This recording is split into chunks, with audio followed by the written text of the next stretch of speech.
సంజన గారికైతే ఈరోజు చాలా వరకు మనకి ఎపిసోడ్‌లో ఆవిడదే ఉందనమాట. మాక్సిమం మనకి నాగార్జున గారు చాలా వరకు ఆవిడకి చెప్పడం అయితే జరిగింది. కాన్వర్జేషన్ ఆవిడ మీద ఎక్కువ ఉందే.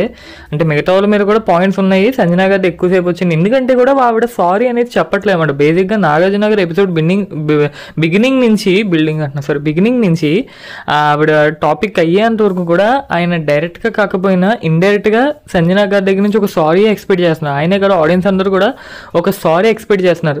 నేను మాట్లాడిన తప్పే రీతు అండ్ ఆడియన్స్ నన్ను క్షమించండి అని ఒక మాట అంటే ఆ టాపిక్ అక్కడితో అయిపోద్ది.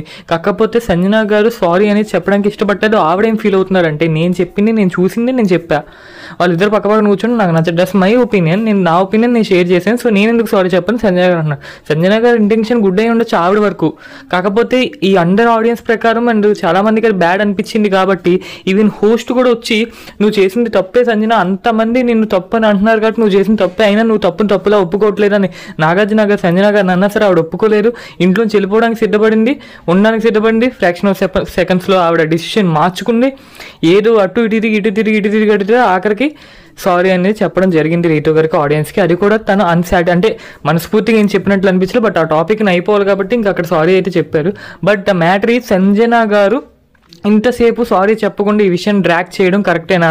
ఆవిడ సారీ చెప్పడం న్యాయమా? సారీ చెప్పకుండా అలాగే ఆవిడ మాట మీద ఆవిడ స్టాండ్ తీసుకోవడం న్యాయమని కామెంట్ చేయండి. సో చూద్దాం ఎవరేమనుకుంటున్నారనే ఈ టాపిక్ మీద.